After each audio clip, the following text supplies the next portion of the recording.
सदा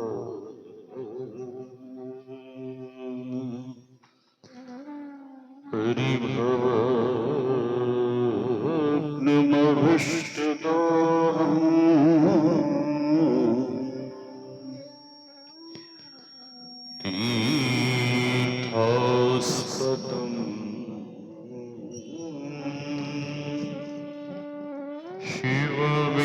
शिववीरंसि नुतं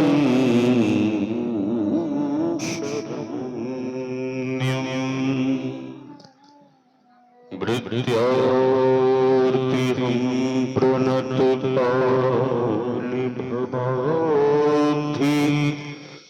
ओतं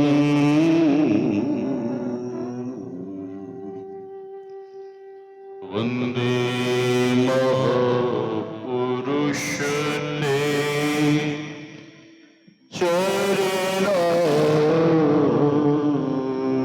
चरणारविन्दम् गुरुर्ब्रह्मा गुरुर्विष्णुः गुरुर्देवो महेश्वरः गुरुर्साक्षात् परं ब्रह्म तस्मै श्री गुरवे नमः। धन्य धन्य सद्गुरु सुखदो महिमा कहीं न जाए जो कछु कहूँ तुम्हारी कृपा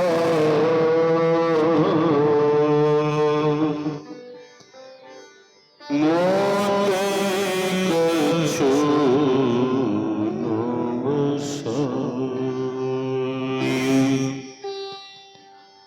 मेरा मुझमें कुछ नहीं जो कुछ है गुरु तो ये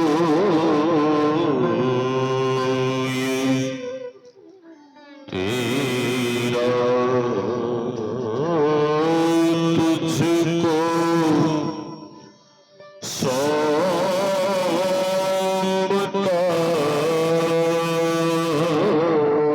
प्रभु क्या लगेगा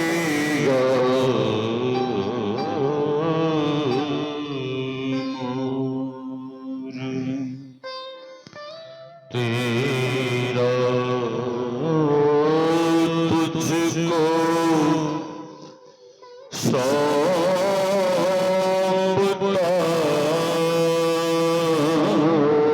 प्रभु क्या लगेगा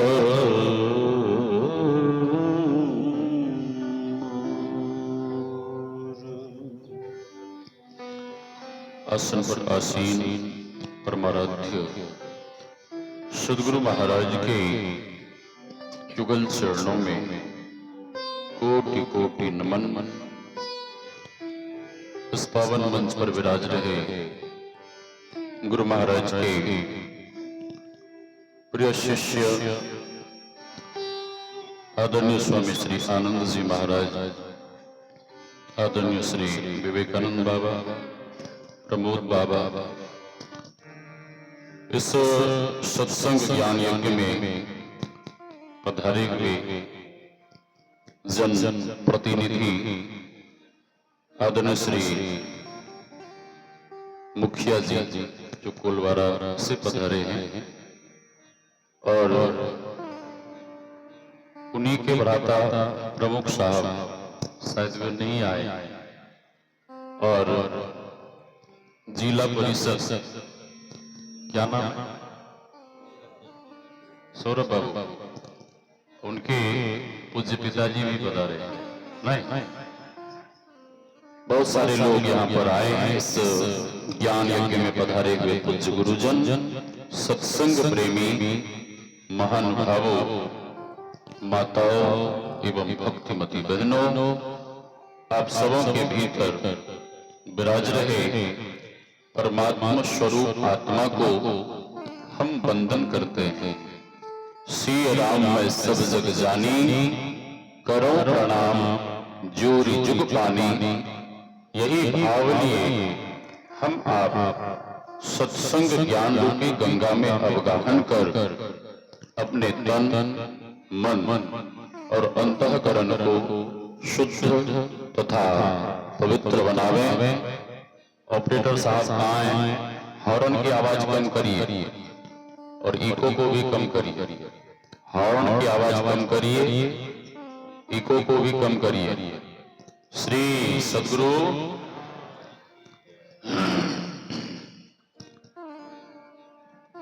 अभी हम आप भक्ति के संबंध में पाठ श्रवण कर रहे थे। भक्ति से तात्पर्य है सेवा। युवा पीढ़ी के लोग थोड़े हैं, मैं युवा पीढ़ी के लोगों से पूछना चाहता हूं, और जो भी यहां पर बाल गोपाल आए हैं उन सबों से मैं पूछ रहा हूं कि पहली सेवा किनकी होनी चाहिए? अजय बाबू, श्री सद्गुरु, हाँ साहब, पहली सेवा किनकी होनी चाहिए? युवा लोग कह रहे हैं माता पिता की। हाँ, माता पिता की होनी चाहिए कि और किन्हीं की होनी चाहिए? हाँ, श्री सद्गुरु, माता पिता की पहली सेवा माता पिता की होनी चाहिए। आप कहेंगे क्यों? इसलिए कि प्रथम गुरु हैं कौन है? माता पिता। रज बीरज के सोई दाता। अच्छा, माँ पिता नहीं होते तो हम आप कहां से आते? कटहल के पेड़ से लटकते कि आम के पेड़ से टपकते? कहां से आते? माता पिता के कारण हम आपको यह शरीर मिला है। ठीक है, वैसे तो भगवान श्री राम कहते हैं God has given this human body by grace, परमात्मा की कृपा के कारण। लेकिन रज बीरज के दाता कौन है? माता पिता। ठीक है, तो पहली सेवा माता पिता की। लेकिन लोग अपने माता पिता की सेवा नहीं करते। अपने माता पिता को लोग अपशब्द कहते हैं, अपमान करते हैं। साहब, मैंने अपनी आंखों से देखा है लोग माता पिता को मारने के लिए डंडे तक उठा लेते हैं। ये जघन्य अपराध है, पाप है। और इसका फल जानते हैं? इसका फल है ऐसे कपूतों को, ऐसी संतान को इस पाप का फल यह मिलेगा कि उसे हजारों वर्षों तक कुंभी पाक नरक में दुख भोगना पड़ेगा, जो नरकों में सबसे खतरनाक नरक है। इसलिए पहली सेवा माता पिता की होनी चाहिए। और इस पर जब मैं बोलना शुरू करूंगा तो पूरा समय साफ हो जाएगा। ठीक है, हाँ, घंटों में बोलता हूं, पांडाल के लोग रोने लगते हैं, तो मैं उस पर नहीं जाऊंगा। पहली सेवा माता पिता की। भक्ति, भक्ति कैसे की जाती है?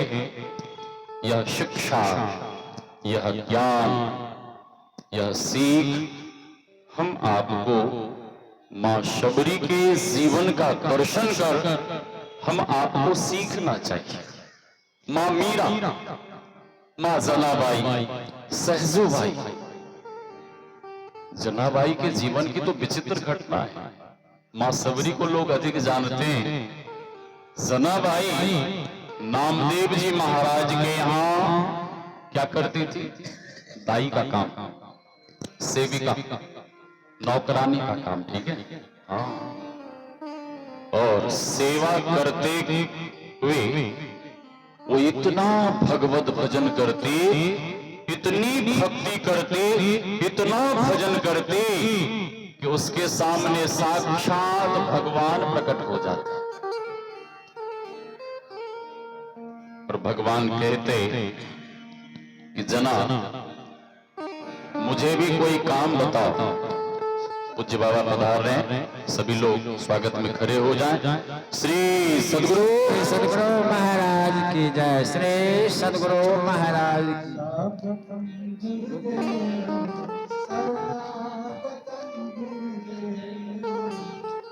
स्वागतम गुरुदेव, शरणागतम गुरुदेव, स्वागतम गुरुदेव, शरणागतम गुरुदेव, सारुदेव तुम्हारी जय जय हो, गुरुदेव तुम्हारी जय जय हो, गुरुदेव तुम्हारी जय जय हो, गुरुदेव तुम्हारी जय जय हो, स्वागतम गुरुदेव, शरणागतम गुरुदेव, स्वागतम गुरुदेव, शरणागतम गुरुदेव। बोलिए प्रेम से श्री सद्गुरु महाराज की जय। पूज्य बाबा का इशारा हो गया है, अपने अपने जगह पर विराजमान हो जाएं और शांति पूर्वक आप लोग बैठ जाएं, कोलाहल नहीं करें। श्री सद्गुरु महाराज की जय। बोलिए प्रेम से श्री सद्गुरु। सभी लोग शांत होकर बैठ जाएं। थोड़ी देर शांत होकर बैठिए। श्री सद्गुरु, श्री सद्गुरु, श्री सद्गुरु महाराज की जय। तो मैं कह रहा था, जनाबाई के सामने भगवान प्रकट हो जाते और भगवान कहते कि जना हमें भी कोई काम बताओ। तो जनाबाई कहती कि ए विठल, विठल भगवान, मैं चाकी चला रही हूं, तो इसमें अन्न के दाने डालो। तो जनाबाई चाकी चलाती और भगवान उसमें अन्न के दाने डालते। एक दिन भगवान कहते जना मुझे बहुत जोर से भूख लगी है। तो जना कहती है कि भगवान जी अभी तो भोजन बनानी है, आपके लिए मैं रोटी बनाती हूँ, फिर खाना। जनाबाई रोटी बनाती है, रोटी नमक मिर्चा गुड़ खाने के लिए दे दी। भगवान बड़े प्रेम से पाए। भगवान तो ये सब चीज नहीं देखते हैं, 56 भोग नहीं देखते हैं, भगवान तो केवल भाव देखते हैं। भगवान कहते हैं भाव का भूखा हूं मैं, भाव ही बस सार है, भाव से मुझको भजे तो भव से बेड़ा पार है, भाव बिन सुनी पुकारे मैं कभी सुनता नहीं, भाव वाले भक्त का भरपूर मुझ पर भार है, अन्न धन और वस्त्र भूषण कुछ न मुझको चाहिए। भगवान को अन्न धन वस्त्र आभूषण कुछ भी नहीं चाहिए। भगवान को क्या चाहिए? भगवान को केवल भाव चाहिए। भगवान कहते हैं अन्न धन और वस्त्र भूषण कुछ न मुझको चाहिए, आप ही हो जाए मेरा बस यही सत्कार है। आप अपने को भगवान के चरणों में समर्पित कर दें, भगवान की सबसे बड़ी सेवा हो जाएगी, भगवान की सबसे बड़ी भक्ति हो जाएगी। अपने आप को समर्पित कर दें। जनाबाई खाने को देती हैं, भगवान बड़े प्रेम से प्रसाद ग्रहण करते हैं। भगवान कहते जना मुझे अब नींद आ रही है। भगवान ने कहा कि जनाबाई कहती है कि आप अपने मंदिर में जाइए, भगवान आप अपने मंदिर में जाके विश्राम करिए। तो भगवान कहते नहीं नहीं, हमें यही विश्राम करना है तुम्हारी कुटिया में। अब जनाबाई घबराई, यहाँ तो बढ़िया बिस्तर नहीं है, कुछ नहीं है, ये फटी पुरानी चटाई है। भगवान कहते हैं वही बिछा दो, हम उसी पे लेट जाएंगे। जनाबाई बिछा देती हैं, भगवान उसी पर लेट जाते हैं। जनाबाई अपने सौभाग्य भाग्य की सराहना करती है और रात भर जनाबाई भगवान को निहारती रही, देखती रही, दर्शन में बिल्कुल लीन हो गई। और जैसे ही भोर हुआ तो जनाबाई कहती भगवान जी अब भोर हो गया, मंदिर में तुम्हारे भक्त लोग तेरे दर्शन करने आएंगे, उठो जाओ अपने मंदिर में। तो भगवान जल्दी जल्दी में उठे, अपना ये पटका और माला वहीं छोड़ दिए, जनाबाई की रजाई को ही लेके मंदिर में चले गए। अब पंडित जब गया पुजारी पूजा आरती के लिए तो देखता रे भगवान के गले का हार गायब, भगवान का वो पटका सब गायब, चोरी चोरी हल्ला हुआ। गांव के सभी लोग इकट्ठे हुए तो लोगों ने, मैं बिल्कुल संक्षेप में सुना रहा हूं, लोगों ने कहा अरे ये रजाई तो जनाबाई के हैं, उसी ने चोरी की। हाँ। अब जनाबाई से पूछे तो जनाबाई कुछ नहीं बोले। नामदेव जी महाराज ने भी पूछा कि जना कम से कम हमसे सत्य बोल, क्या बात है। अब जनाबाई मन में सोचने लगी कि मैं ये कैसे कहूं कि भगवान रात्रि में हमारी कुटिया में पधारे थे, वहीं भोजन किए और हमारी कुटिया में ही सो गए, और कहीं मैं ऐसा बोल दूंगी तो पता नहीं कल से भगवान आएंगे कि नहीं आएंगे। ये डर था आएंगे कि नहीं आएंगे। वो कुछ नहीं बोल रही है। श्री सद्गुरु पंचायत हुई, पंचों ने निर्णय किया कि यदि ये किसी आदमी के घर चोरी करती तो हम लोग क्षमा कर देते, अरे इसने तो भगवान के मंदिर में चोरी की है, इसलिए इसका एक ही दंड इसे मिलना चाहिए, वह दंड है मृत्यु दंड, सूली की सजा।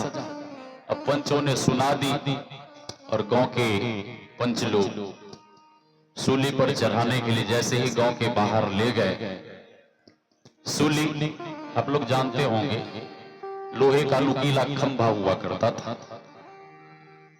अब पंच लोगों ने कहा कि अपनी गलती अभी भी स्वीकार कर ले तो हम लोग क्षमा कर देंगे। जनाबाई कुछ नहीं बोल रही हैं, भगवान से कह रही हैं कि हे प्रभु मैंने तो चोरी की नहीं, मैंने तो गलती की नहीं, और मैं ये कैसे कहूं कि आप मेरी कुटिया में आए थे, भोजन किए और हमारी कुटिया में ही सो गए, ये मैं कैसे कहूं। हे प्रभु अब आपकी मर्जी, चाहे मारो या राखो आपके हाथ में है, जैसा कर। हाँ। पंच लोगों ने जनाबाई को सूली के खंभे के पास ले जाके खड़ा कर दिया, और जैसे ही गांव वाले पंच लोगों ने जनाबाई को उठाकर उस सूली के खंभे पे चढ़ाना चाहा, वैसे ही वो सूली का खंभा पिघलकर पानी बन गया। खंभा तो पिघलकर पानी बन गया, और उसी खंभे के जगह साक्षात भगवान प्रकट हो गए। हाँ।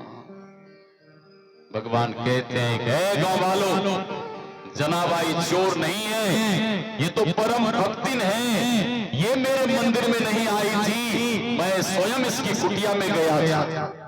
मैंने रोटी खाई, हमें नींद आई और मैं इसी की कुटिया में सो गया। मैं कह रहा था यदि आपको भक्ति करनी है तो माँ शबरी, माँ मीरा के जीवन का दर्शन करिए।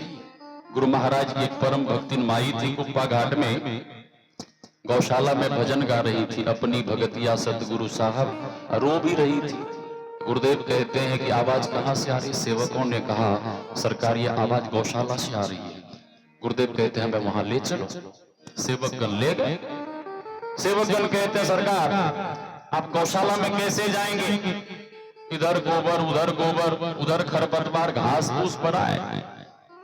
गुरुदेव कहते ठीक है, मैं नहीं जा सकता हूं तो क्या तुम लोग भी नहीं जा सकते?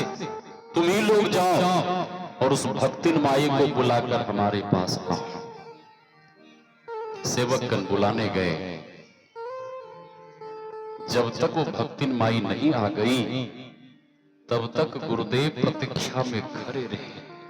कौन कहता है कि केवल भक्त ही भगवान की प्रतीक्षा में खड़े रहते हैं? कभी कभी ऐसा भी देखा गया है कि भगवान भी अपने भक्त को मिलने के लिए प्रतीक्षा में खड़े रहते हैं। गुरुदेव खड़े रहे। कौन कहता है कि केवल भक्त ही भगवान से क्षमा मांगते हैं?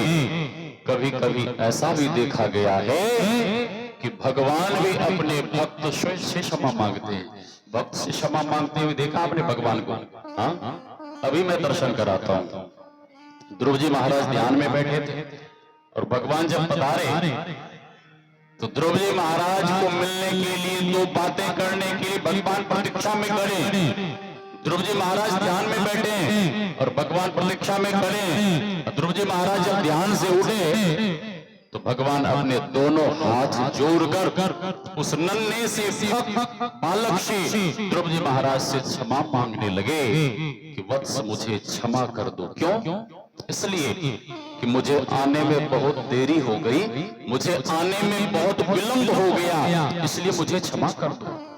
तो गुरुदेव भी आज उस परम भक्तिन माई को मिलने के लिए प्रतीक्षा में खड़े हैं। सेवक लोग बुलाए, सेवक उस माई को लेकर आए।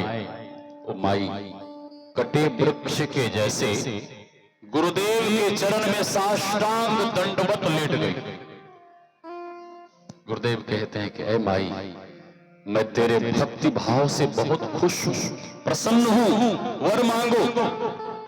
तो माई रोती हुई कहती है कि हे गुरुदेव, जब आपके दिव्य दुर्लभ दर्शन हमें प्राप्त हो ही गए तो अब हमें क्या चाहिए? और हमें कुछ भी नहीं चाहिए। गुरु महाराज कहते हैं कुछ भी मांग, कुछ भी मांग। तो माई कहती है कि हे गुरु महाराज, मुझ पर आप इतने खुश हैं, प्रसन्न हैं और आप हमें कुछ देना ही चाहते हैं तो आप केवल अपनी प्रेमा भक्ति दे दीजिए और हमें कुछ भी नहीं चाहिए। गुरु महाराज और प्रसन्न हो गए और गुरु महाराज कहते हैं कि ए माई, तुमने संसार की कोई वस्तु नहीं मांगी, कोई वैभव, कोई संपदा नहीं मांगी, बेटा बेटी पोता पोती कुछ नहीं मांगी है, तूने भक्ति मांगी है। तो हम तुम्हें आशीर्वाद देते हैं, 2-4 जन्म नहीं, 10, 20, 100, 50 जन्म नहीं, हम तुम्हें आशीर्वाद देते हैं कि इसी जन्म में तुम्हारी भक्ति पूर्ण हो जाएगी। तो भक्ति बाहरी और आंतरिक भक्ति के संबंध में हम आप सुन रहे थे। क्या? मंत्र जाप, मंत्र जाप, यहीं से आंतरिक भक्ति, आंतरिक सूक्ष्म आगे स्थूल भक्ति है, आंतरिक भक्ति यहीं से प्रारंभ होती है। और जिनसे जप होगा उन्हीं से ध्यान होगा, और जिनसे जप नहीं होगा उनसे ध्यान भी मनः त्रायते इति मंत्र। मंत्र को जपने से, मंत्र के जपने से मन को त्राण मिलता है। अति पावन गुरु मंत्र मन ही मन जाप जपो। ये मंत्र कैसा है? ये मंत्र परम पावन है और इस पावन मंत्र को कैसा भी पतित, कैसा भी अधम, कैसा भी पापी जपेगा तो मंत्र में ऐसी शक्ति है, गुरु मंत्र में ऐसी ताकत है, ऐसा प्रभाव है, ऐसी शक्ति है कि कितना भी बड़ा पापी हो, कितना भी बड़ा पापी हो, वह पापी भी इस मंत्र को जपने से पावन हो जाएगा, पवित्र हो जाएगा। अति पावन गुरु मंत्र। उसके बाद मानस ध्यान, इष्ट के स्वरूप का ध्यान। आगे सूक्ष्म भक्ति है। आगे सूक्ष्म भक्ति क्या है? दृष्टि योग और नादानुसंधान की क्रिया। लेकिन सबसे पहले जब भगवान कहते हैं मंत्र जाप मम दृढ़ विश्वासा, दृढ़ता और विश्वास के साथ मंत्र का जप करना चाहिए। जप करने से भी साधकों को सिद्धियां प्राप्त हो जाती हैं। गुजरात में एक माई, उसके बेटे का नाम लाल। माँ तो ऐसे ही प्यार से अपने बच्चे को लाल कहती है। वो भजन कर रही थी, उसे ख्याल आया कि द्वार पे गैया भूखी है। वो कहती है, ए मेरे लाल, द्वार पे गैया बंदी है, भूखी है, उसे चारा डाल दे। ठीक है भैया, अभी गया। और उसको पता नहीं था, वो जब चारा डालने गया तो उसे पता नहीं था चारे के नीचे, घास के नीचे बिस्तर सर्प बैठा हुआ था। जैसे ही बालक ने चारे को उठाया, उस बिस्तर सर्प ने उसे काट लिया। बालक छटपटा के आराम से जमीन पे गिरा और उसी समय मर गया। किसी ने देखा, हल्ला किया, मैया दौड़ कर गई, अपने लाल को गोदी में उठाती है, ले जाती कहाँ? जहाँ बैठकर भजन कर रही थी, जप कर रही थी, अपने लाल को लिटा देती है और एक लोटे में गंगा जल और उसमें तुलसी का तल डाल के सामने रख लेती है। खूब अनन्य भाव से जप करती है, खूब भजन करती है, खूब ध्यान करती है। बहुत देर तक जप की। जप करने के बाद जब उठी तो उस गंगा जल को हाथ में लेती है, अपने बेटे के मुख में डालती है, बेटे के पूरे शरीर पे छिड़कती है और कहती है कि हे मेरे लाल, अब कितना सोएगा? बहुत सो लिया, अब जागने का समय आ गया है, उठ जाग। बच्चा नहीं जगा। दूसरी बार फिर उसकी माँ आवाज देती है कि ऐ मेरे लाल, अब तो कब तक सोएगा? अब जागने का वक्त आ गया है, उठ जाग। बेटा नहीं जगा, इसलिए वो मरा हुआ था, वो कैसे जगेगा? लेकिन साधना में शक्ति होती है, जब करने से भी साधकों को सिद्धियां प्राप्त, शक्ति प्राप्त हो जाती है। और वो माँ जैसे तीसरी बार आवाज देती हुई कहती है कि ऐ मेरे लाल, अब तो कब तक सोएगा? उठ, जागने का वक्त आ गया है, जाग। तीसरी बार जैसे उसकी माँ आवाज देती है कि जप के प्रभाव से उसका मरा हुआ बेटा जीवित होके उठकर खड़ा हो गया। भगवान कहते हैं मंत्र जाप मम दृढ़ विश्वासा, पंचम भजन सुवेद प्रकाशा। आगे बहुत सारी बातें हैं, मैं कहना शुरू करूंगा ना तो आरती का समय हो जाएगा, ठीक है? और हमारे पूज्य बाबा बहुत दूर से पधारे हैं, मंच पर विराज चुके हैं और स्वामी आनंद जी महाराज भी मंच पर विराजमान हैं। इन महापुरुषों के मुखारविंद से सुनिए। मैं तो आपके बीच का हूँ, हाँ, आपके बीच में रहता हूँ, आना जाना रहना जो भी होता रहता है। मैं आपके घर का हूँ। अतिथि देवो भव। अतिथि कैसे होते हैं? देवता के समान, ठीक है? हाँ, भगवान के जैसे। तो संत भगवान पधारे हैं, उनके मुखारविंद से विशेष विशेष रूप से श्रवण करिए तो हम आपको बहुत आनंद आएगा। बोलिए श्री सद्गुरु। एक मिनट बाबा, एक मिनट। हाँ, यहाँ गांव के बाहर गुरु महाराज की परम भक्तिन श्री श्री मां प्रभा देवी माता जी बहुत अस्वस्थ हैं, तो बिस्तर से नीचे गिर गई थी। उनके शरीर में बहुत दिक्कत है। अभी यही है अपने घर में, तो उन्होंने यहाँ पे जगह दी है और उस जगह का जो भी कार्य है, गुरु महाराज का सबसे पहले मंदिर बनेगा। मंदिर का कार्य बस प्रारंभ होने वाला है, 2-4 दिनों के अंदर में प्रारंभ हो जाएगा। और उस आश्रम परिसर में वृद्धाश्रम भी होगा, गौशाला होगा, गुरुकुलम बनेगा और हॉस्पिटल भी बनेगा।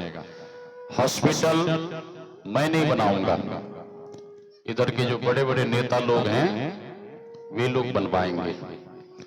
गुरु महाराज की कृपा से सब कुछ बनेगा, उन्हीं की कृपा से, मेरा आपकी कृपा से सब काम हो रहा है। और करते हो तुम गुरुवर, मेरा नाम हो रहा है।